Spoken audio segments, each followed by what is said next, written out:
Amen, amen. Hallelujah. Palakpakan natin ang Panginoon. Ngayong gabi, bago tayo magpatuloy sa ating pananalangin, tayo muna ay makakarinig ng salita ng Diyos na kung saan ito ay magbibigay sa ating silbing kalakasan sa ating espiritual. At kumbaga, iba-iba po ang revelasyon ng Panginoon sa bawat binibigay niya na lingkod na nag-share ito sa unahan. Kaya ngayong gabi ay binibigay ko na ang pagkakataon kay Brother Paul.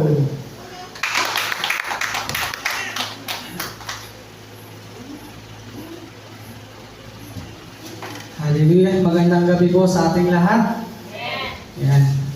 Ako po ay magpapasalamat din sa Panginoon sa kabutihan niya sa amin. Sa buong isang linggo, so 2 linggo na yata kami isang linggo. Sa tindahan, magdadalawa na pala. Sa tindahan, kasi siyempre panibagong panibagong environment. And talagang nandun yung gabay ng Panginoon sa amin. And talagang yung pag-protektan niya sa mga ginagawa namin sa pang-araw-araw and syempre sa mga customers na binibigay niya, talagang pinuprovide niya lahat ng pangangailangan namin. So bago po tayo magsimula sa gabi ito, manalangin po muna tayo. Lord, maraming salamat Ama sa inyong kabutihan, O God, sa bawat sa amin, O God. Salamat Panginoon, na patuloy niyo kami sinamahan, O God, mula pa Panginoon sa aming awitan, Panginoon. Maraming salamat Ama. Lord, sa amin Panginoon na pag-nila ng inyong salita, O God, samahan niyo kami, Panginoon, maging ako, Panginoon, itago niyo pa ako, Panginoon, sa inyong cross, Panginoon, ang inyong kaluwalhatian na siyang manguna sa bawat sa amin, O God. Maintindihan ang bawat sa amin, O God, ang inyong salita ngayong gabi, O God. Ito pong aming samot na lang sa pangalan ni Jesus. Amen. Amen. Okay, so, since tayo po ay, sabi nga ni Pastor, kumbaga, itong buwan na ito ay we speak blessing, di ba? Lagi nating kumbaga yung ating mga preaching or ating mga patuturo ay talagang patungkol sa mga blessing. And isa sa biyaya ng Panginoon ay ang abundant blessing ng Panginoon ay patungkol sa money. Talks about money. So ngayon gabi po, pag-aaralan po natin, siguro maikli lang, mga 1 oras lang ako. Di ba kawiyatan?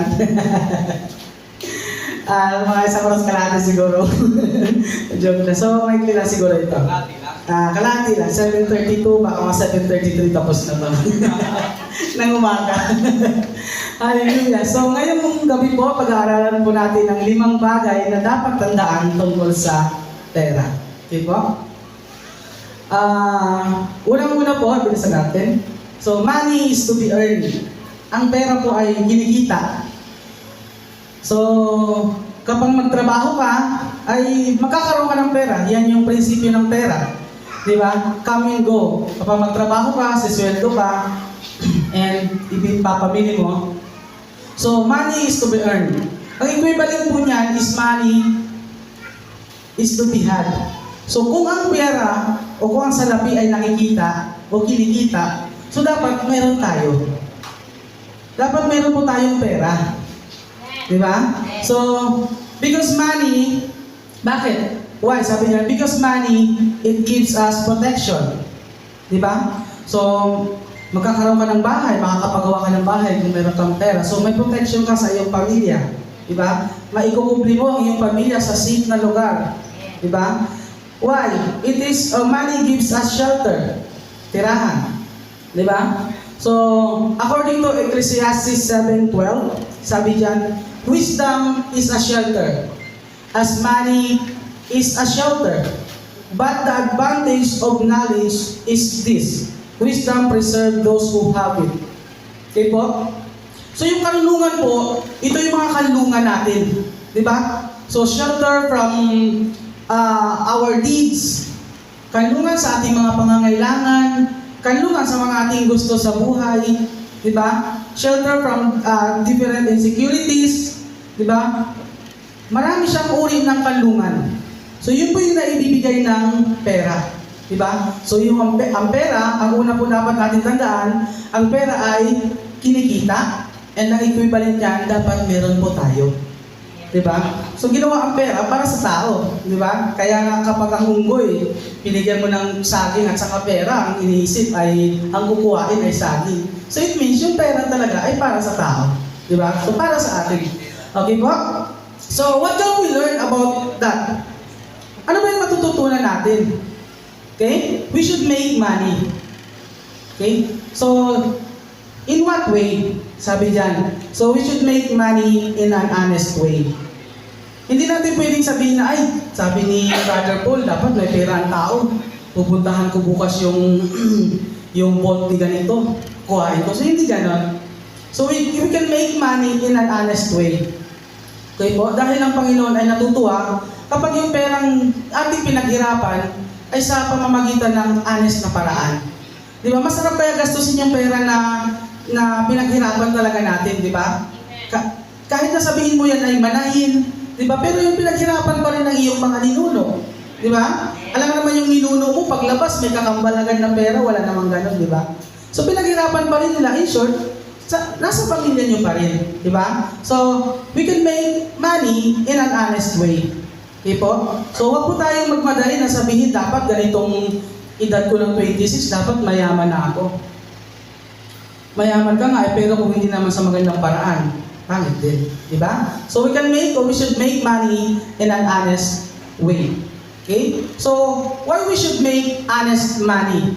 Bakit? Dahil ang sabi sa Kawikaan o Proverbs 13:11, this honest money dwindles away. But whoever gathers money little by little makes it grow. Tagalog natin, ang kayamanang tinamo sa daya ay madaling mawawala o madaling nawawala. Ngunit ang kayamanang pinaghirapan ay pinagpapala. Diba? So napakalinaw. Sabi niya, this honest money disappear bit by bit. But honest money grows little by little.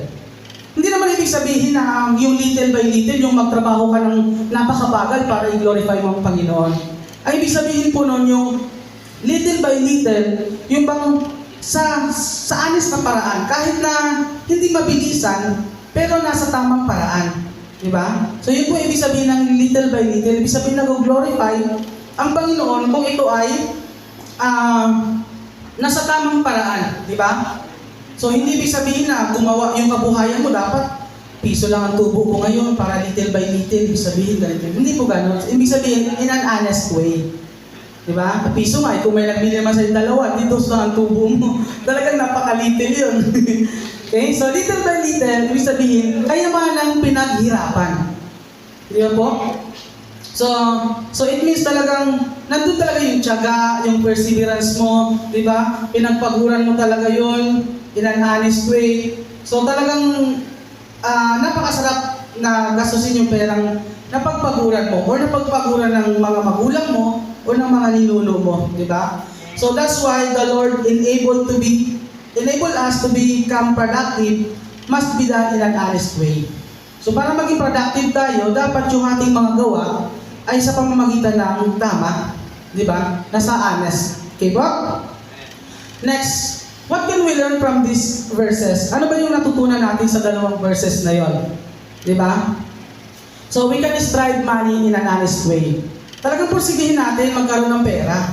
Huwag natin sabihin na malayo yung pera sa atin ngayon, bakit kaya? So talagang ang pera naman kasi kapag ikaw ay nagtatrabaho, ay magkakaroon ka talaga. So we can strive money in an honest way. Ang Panginoon naman po ay nagbibigay ng blessing eh. Di ba? Hindi naman pinagkakait ng Panginoon. Ang Panginoon ay binibigay niya yung lahat.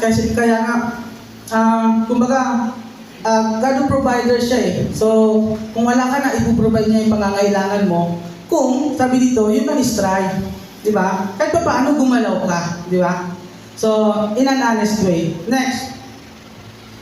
Minsan, pag pinag-usapan na pera, pagdating sa mga spiritual na buhay, parang ikinintal kasi sa atin na noong unang panahon na kapag may pera ka, masama ka, di ba? So yun kasi yung parang ikinintal sa atin noon eh, ng mga sinaunang paniniwala. Di ba na, ay okay lang maging mahirap sa mundo, basta mayaman naman ako sa langit.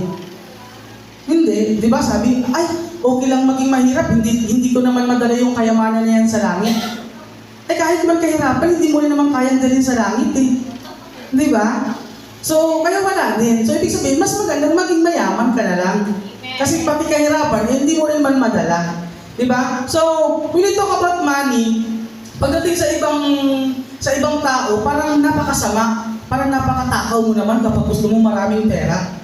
Di ba? Bakit sabi dyan, makakarating ba tayo sa church kung walang pera? Kung halimbawa malaya yung bahay mo. Di ba? Makakasupport ba sa gawain ng Panginoon kung walang pera? Lalago ba ang gawain ng Panginoon kung walang pera? Di ba? So hindi. Di ba? So may maita-tithes and offering ba tayo kung wala tayong pera? Di ba? So yun. Di ba? When it talks about money. So sabi dyan, hindi masama ang pera.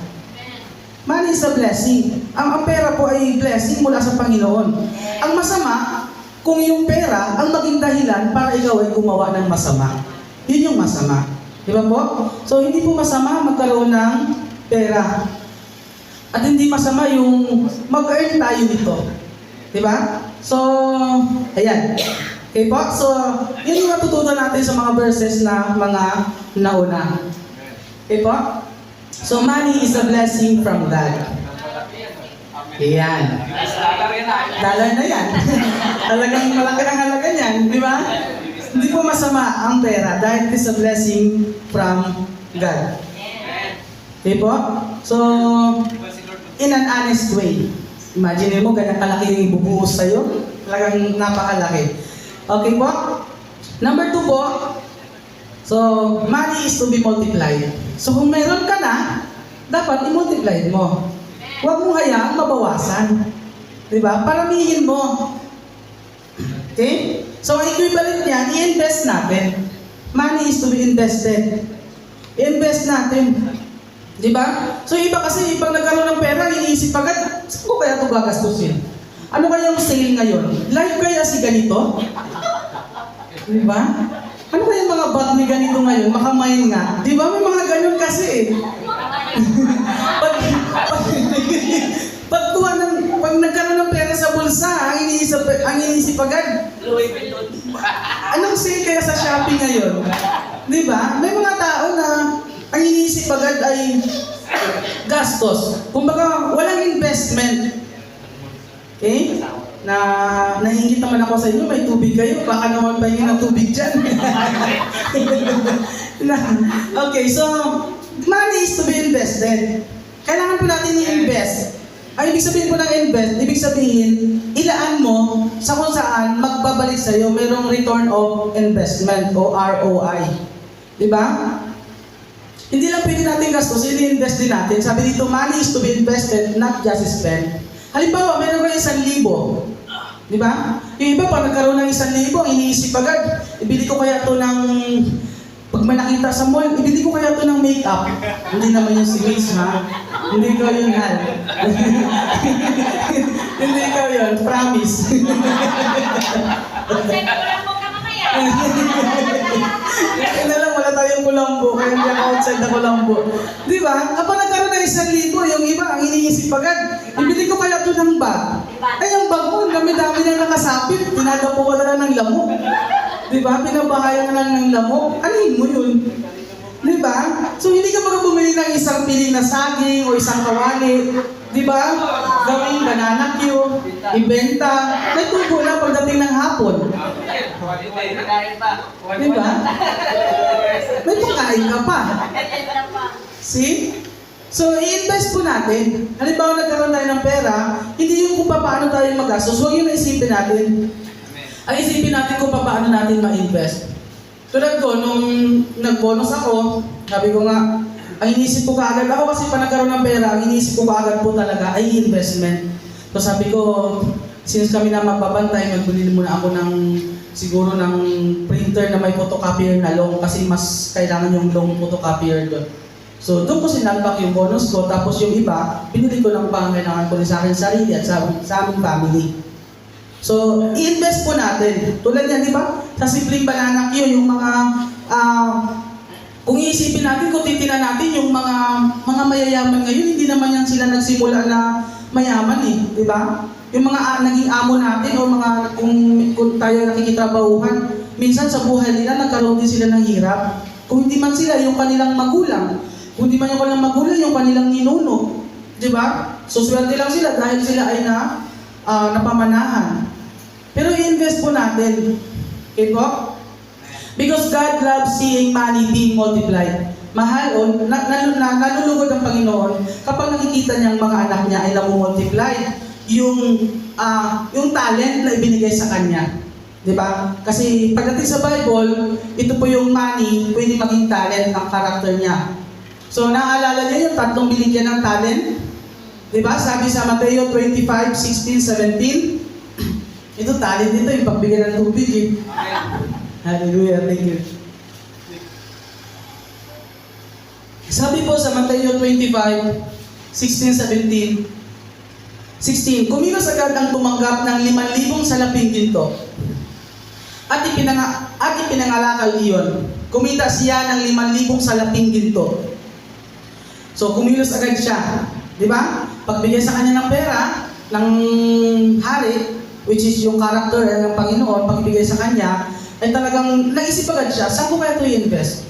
Di ba? Nag-isip agad siya, and talagang luckily, ay kumita yon ng 5,000 salaping ginto rin. 2 times 5 agad. Gayon naman, ang tumanggap ng 2,000 salaping ginto, ay kumita pa ng 2,000 salaping ginto. So yun po yung parable of talent, di ba? May binigyan doon ng marami, may binigyan ng katamtaman, may binigyan ng kaunti. Pero ayon sa kanilang kakayahan, ay inaasahan ng Panginoon na mapaparami nila yon. Kahit ano yung binigay sa'yo, kahit marami o kaunti. Di ba? So, yung binigyan ng marami, kumilos agad. Ininvest agad nila. Nag-isip agad sila kung paano kaya ito maparami. Di ba? Hindi sila nag-isip ng, ay, bili ko kaya ito ng magandang bahay. Bili ko kaya ito ng magandang damit. Ay, inisip agad nila, paano ko kaya ito mapapalago ng ganito rin kadami. Na para pagdating ng Panginoon at magre-remit na kami, ay may remit ako. Diba? So yun agad ang kanilang in-invest. So yung pangatlo, ito naman, yung binigyan ng kakaunti, ang ginawa niya ay ibinaon niya sa lupa. Diba? Nangangatuwiran pa siya. Pero sabi ng Panginoon sa Mateo 25:27, bakit hindi mo na lamang inilagay sa bangko ang aking salapi? Kahit pa paano may tinubo sana ito. Diba? So ayaw mo pala na ikaw magtrabaho, ayaw mo pala na ikaw ay mapagod. Sabi ng Panginoon, yung karakter sa book, o yung Panginoon, ay sabi niya, bakit hindi mo nang nilagay sa bangko? Magkaroon pa ito ng tubo. Diba? So, mahal, o gusto po ng Panginoon na yung blessing na ibinibigay niya sa atin, o yung talent na ibinibigay niya sa atin, ay mamultiply. Maparami po natin. Huwag po natin ibaon gaya ng pangatlong karakter dyan. Di ba? Ibinaon niya lang, and pagdating doon, ganun pa rin yung inirimit niya. Ganun pa rin kakaunti. So, hindi po gusto ng Panginoon yung ganun. Di ba? So, di sana, sabi ng Panginoon, di ba? Sana nilagay mo na lang sa bangko. Tumubo pa sana yon. Di ba? So, kung hindi mo alam kung paano gamitin o hindi mo muna alam kung saan i-invest, itry mo muna ilagay sa bangko. Diba? So, ganun po. We should not make money, we should make more money than we need. Hindi lang po yung pangangailangan natin. Dapat po ay mas marami pa kasi sa pangangailangan natin. Bakit? Para kung sakasakaling mayroong naghihingi ng tulong, ay meron tayong matulungan. Diba? May tutulong tayo lalo na pagdating sa family natin. Diba? So kung tayo ay pinagpala ng Panginoon, i-multiply po natin yon, paramihin natin yon. And take note, hindi lang natin paramihin. Paramihin pa natin more than we need. Diba? Mas marami pa sa ating pangangailangan. Kung pangangailangan mo 10,000, gawin mong 20,000. Para kung sakaling may ibang nangangailangan, ay meron kang maitulong. Sabi sa Efeso 4:28, ang magnanakaw ay huwag nang magnakaw. Sa halip magtrabaho siya ng marangal, para sa sariling kabubuhay at makatulong sa mga nangangailangan. Yan po ang sabi ni Paul, di ba? Sabi ni Paul noon, ibahin nyo na yung style ninyo. Yung mga nagtatrabaho, yung mga walang trabaho, sabi niya noon, magtrabaho, di ba? Yung mga may trabaho, magsumikap pa. Para kung sakaling magkaroon o merong naghihingi ng tulong, meron tayong maitulong. Di ba? We should make surplus money so that when others need, we can help. Kung mayroon pangangailangan nyo iba, kahit pa paano maka-extend tayo ng tulong.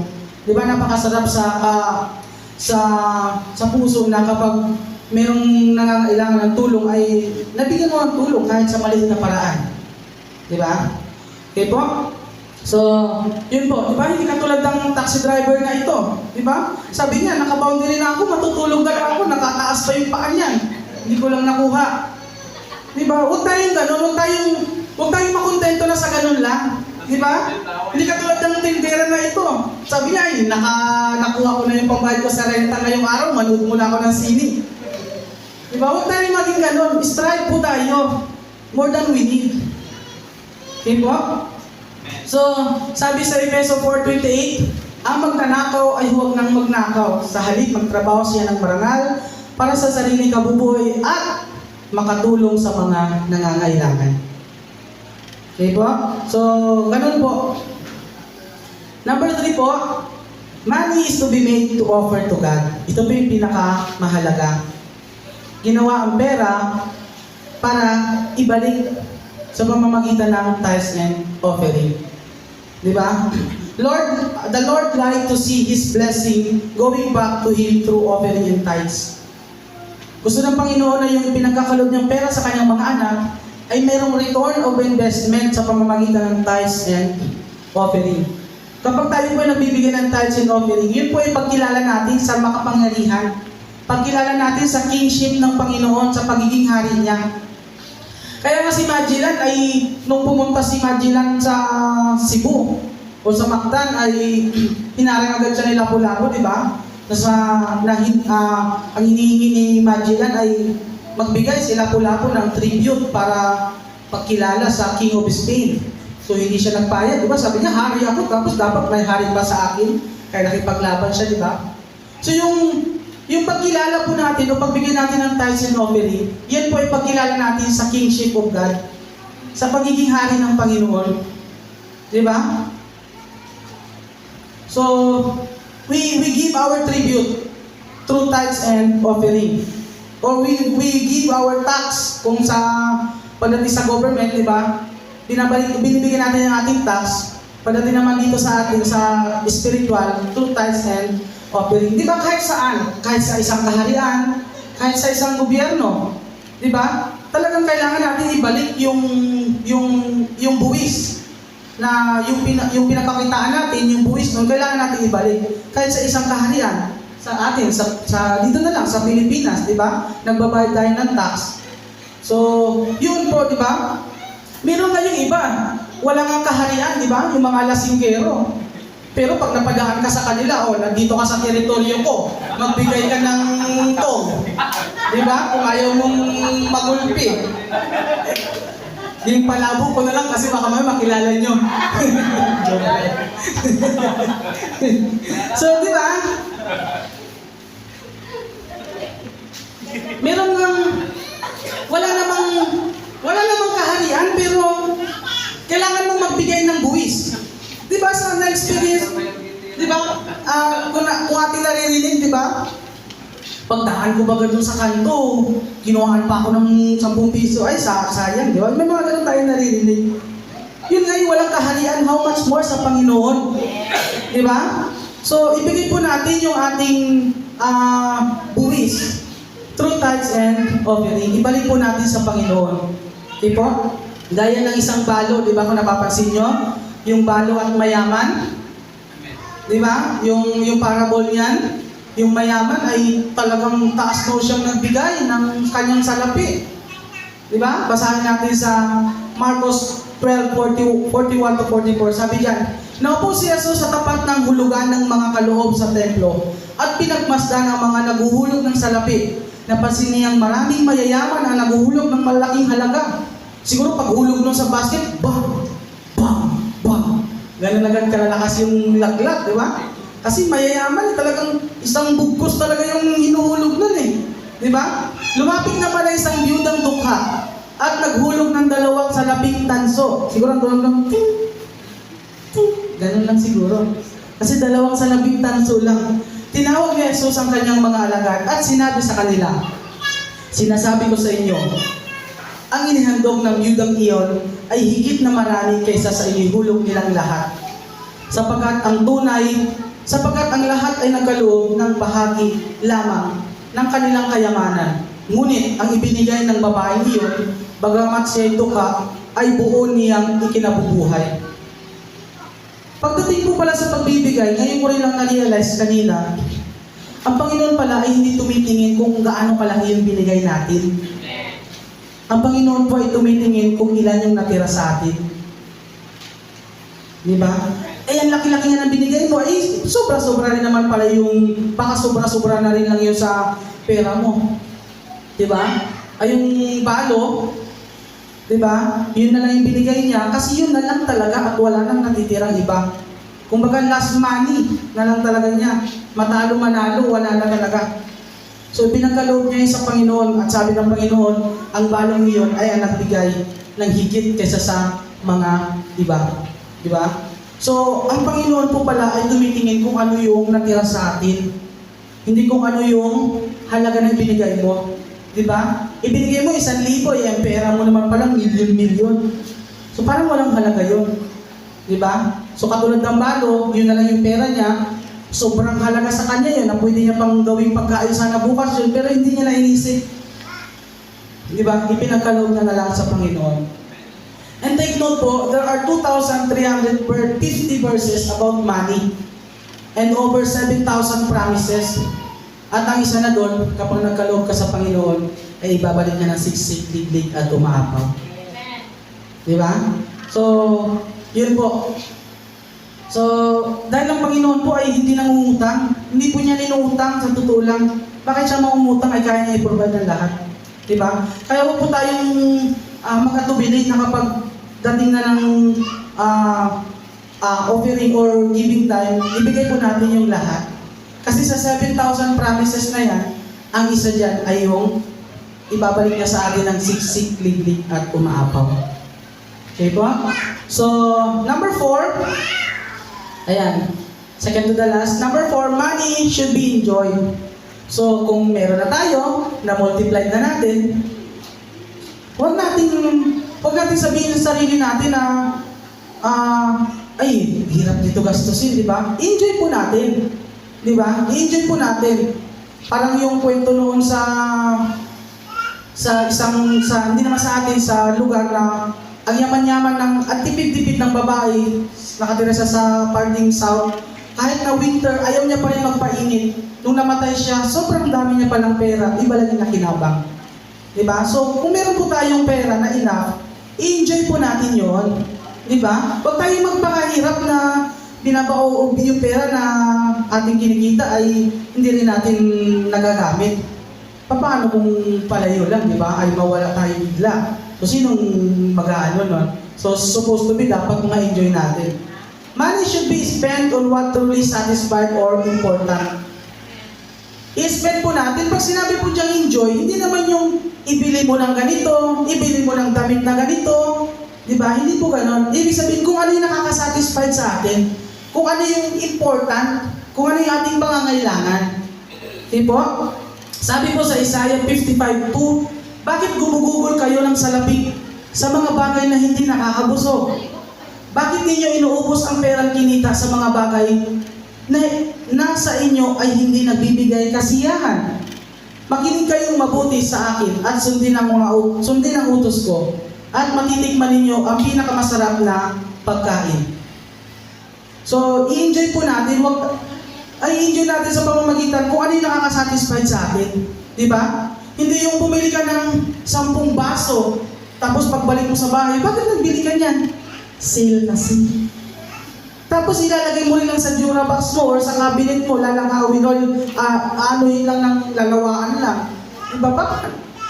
I-spend po natin kung ano yung important, kung ano yung makakasatisfied sa atin.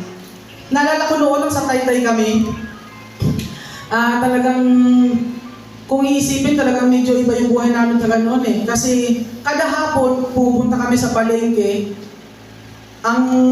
humihingi kami ng pera kay mama, pahingi ng pera, pambili ng barbecue. Ganon. So, ang sinasabi agad ni mama, nakakabusog ba yan? Ganon agad siya. Sabi niya, yung taba na lang yung bilhin mo, ulam mo pa. Ay, kaya mula noon, nakasanayan na namin, di ba, kayo magbili ng taba ni Laura. Hallelujah, parang kada hapon na lang ang ulam namin taba.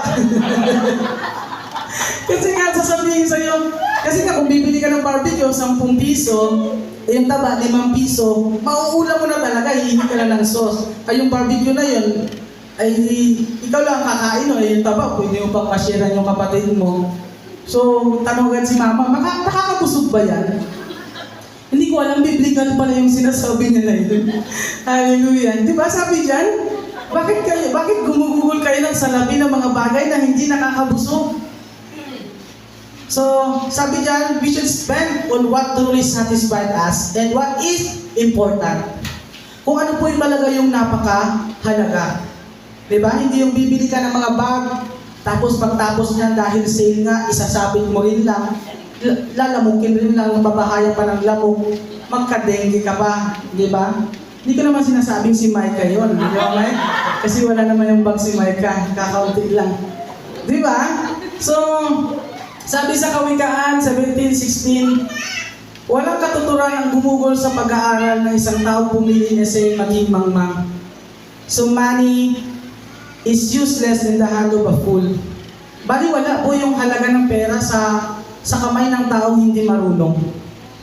Diba yung waldas dito, waldas doon, bali wala. Diba? Halimbawa, nagkaroon ka ng milyon. Diba? Bumili ka ng 3 konto. Diba? Napakawalang halaga yung pera kahit anong laki.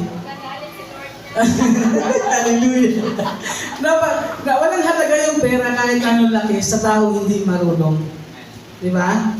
So, ganun ba yung paggamit natin ng pera? Iwawaldas lang natin or ibibili lang natin ang hindi naman that can not truly satisfy us or that is not very important to us. Diba? Kaya nga ako, pa-short lang ako eh, Nax. So, bibigyan ka ng Panginoon ng pera, anong gagawin mo dito? So, baka mamaya, kaya hindi ka binibigyan pa ng Panginoon ng blessing, kasi hindi mo pa alam kung saan mo ilalaan. Diba? Nagtataka ka, bakit yung ganito? Bakit si ganito pinagpaalam na? Bakit si ganito may business na? Bakit ako wala pa? Ay baka hindi mo pa kasi alam kung saan mo ilalagay. Diba? Kung saan mo i-invest. Diba? So huwag po tayong magtaka. Ang gawin na lang natin kung meron tayong pera, be wise. Maging wise po tayo, invest natin kung kailangan magnegosyo. Kung ayaw mo nang masakit sa ulo magnegosyo, maghanap ka ng ibang pinagkakakitaan. Diba? Ipautang mo. Diba? O kaya magpa-boarding house ka. Kada buwan ka lang sasakit ang ulo mo kasi magbibilang ka. Diba? So kung ayaw mo na masakit ang ulo mo sa business na araw-araw magpa-file pa ng tax, gano'n. Parawan na lang. O yan, mag-o kayo, magpaano na lang. Diba? So maging wise po tayo. Dahil yung pera, kapag hindi natin kayang gastusin, o hindi natin alam kung saan gagastusin, binabawi po yan ng Panginoon. Kinukuha po yan ng Panginoon. Diba? Kaya nga doon sa parable of talent, diba yung pangatlo? Anong nangyari sa pangatlong yung binaon niya yung pera? Nawalan, panalo siya. Diba? Kinuha pa sa kanya at yung meron ay pinubride pala ng Panginoon. Ibinigay niya pa sa lahat ng kanyang kinita. Diba? So, hindi bagay ang pera sa hindi marunong. Diba? So, kaya huwag kang taka, bakit kaya wala pa akong ano ngayon? So, baka naman ay, yun nga ulit ko sinasabi, hindi mo pa alam kung saan mo i-invest. Baka naman, sabi ng Panginoon ay hindi ko muna ito ibigay ka ganito kasi baka mamaya ibili niya lang yan ng hindi mahalaga, hindi nakakasatisfied at hindi importante. Diba? So, continue to be wise. Kung halimbawa meron na tayo, maging wise po tayo. Diba? So, maging wise po tayo. And lastly, sabi po dyan, money is not beloved and served. So, kung meron na po tayong pera, sapat na yung pera natin, huwag naman po dumating sa point na ito na yung paglilingkuran natin. Okay po? So, sabi sa Mateo 6:24, walang aliping nakapaglilingkod sa dalawang Panginoon, sapagkat kabubuhatan niya ang isa at iibigin ang ikalawa. Paglilingkuran ng tapat ang isa at hahamakin ang ikalawa. Hindi ninyo maaaring paglingkuran ng pareho ang Diyos at ang kayamanan. So, mahalin natin, sabi natin, love is spending money correctly. love making money, love giving money, but never love it. Okay po, maliwanag po ba yun? We love spending money correctly. We love making money. We love giving money sa nangangailangan, but never love it. Huwag po dumating sa point na yung pera na yung ating maging Panginoon. Kung wala tayong pera ay parang wala na tayong buhay. Huwag po ganon. Okay po? Kasi money is to be used in service to God. But God never used in service to money. Pwede natin gamitin ang pera para sa paglingkod sa Panginoon. Pero hindi natin pwedeng gamitin ang Panginoon para paglingkuran ng pera. Okay po? So, because money is a blessing. So, sino ang pinagsisilbihan mo? Kung ang Panginoon ang pinagsisilbihan mo, the Lord Himself goes before you and will with you. He will never leave you nor forsake you. Kung ang pinili mong paglingkuran ng Panginoon, hindi ka po niya pababayaan. Tama po ba? Huwag po tayo mag-alala. Diba? Pero kung ang pinili mo ang pera ang iyong paglilingkuran, baka pagdating ng panahon, pabayaan ka niya. Pero kapag ang pinili po natin ang paglingkuran, ang Panginoon, He will never leave us nor forsake us. Okay po? Hindi tayo pababayaan ng Panginoon. God is a working God. Kaya nga ba, kung isipin nyo, pagbukas pa lang ng Bible, ano mababasa ninyo? Nang pasimula ang Panginoon ay lumikha. Simula pa lang ng Biblia, gumagawa na ang Panginoon. Nagtatrabaho na ang Panginoon. Diba? So, hindi natin pagbukas ng Bible, hindi mo doon makikita na ang Panginoon ay nakaupo at nakahilata. Hindi ganon. Hindi natin makikita ang ganon. Why? Because God is a working God. Nagtatrabaho po ang Panginoon at hindi kanya pababayaan, hindi kanya iiwanan kung siya ang iyong pipiliin. Diba? So, pansinin natin, simula sa paglikha, siya ay nagtatrabaho. Diba? Nung bumaba siya sa lupa, nagkatawang tao, nagtrabaho pa rin siya. Diba? Nag-disciple siya ng mga tao, ang dami niyang ginawa. So, working God siya. Nung namatay siya, nabuhay siyang muli, nagtrabaho pa rin, ipakita sa kanyang mga disciple. So, ganun po yung Panginoon. God is a working God. Kaya huwag po tayo mawala ng pag-asa. Okay po? Ipagkaloob po natin, siya po yung gawin nating master. Siya po yung piliin natin. Diba? Sa dahil ang Panginoon po ay nagtatrabaho. Diba? So, kung ang Panginoon ay nagtatrabaho, much more tayo. Diba? So, dapat tayo ay magtrabaho rin po. Kahit hindi man physically, kahit spiritually, diba? Manalangin. Kahit nasabihin PNP tayo, pero yung trabaho natin, spiritual. Napakalaki pong halaga nun. Diba po? So, magtrabaho po tayo, di ba? Kahit kung ang Panginoon nagtatrabaho, si Satanas nagtatrabaho din po yan. Kung saan na tayo bubutasan. Kaya yung mga taong tamad, alam na natin kung saan yan. Di ba? Kasi ang Panginoon is a working God. Tapos ikaw tamad, ay saan ka? Oh, so doon ka sa kalaban, siyempre. Doon ka sa isa. Kasi kung ang Panginoon ay working, ikaw non-working. Di ba? So, ganun po. Piliin natin ang Panginoon. Okay po? So, again, money is not to be used, not to be loved and served. Money is to be used in our service to God, but God never used in our service to money. Yan po ang lagi nating tandaan. Kung meron na tayong pera, huwag naman pong dumating sa point na yun ang ating Diyos. Okay? So, sa muli, maraming salamat po. Sana ay may natutunan kayo sa 5 mga paraan kung paano mapanatili yung 5 bagay na dapat tandaan tungkol sa pera o mapanatili yung blessing sa atin. Okay po? So tayo po ay manalangin. Panginoon, maraming salamat Lord sa inyong mga salita, Panginoon, na patuloy niyo kami pinaalalahanan, O God, sa mga bagay na dapat namin tandaan patungkol sa pera, O God. Lord, maraming salamat, Lord, and we promise, Panginoon, na hindi ito, Panginoon, ang magiging master namin, O God, but still, Panginoon, kayo pa rin ang laman ng aming puso, Ama.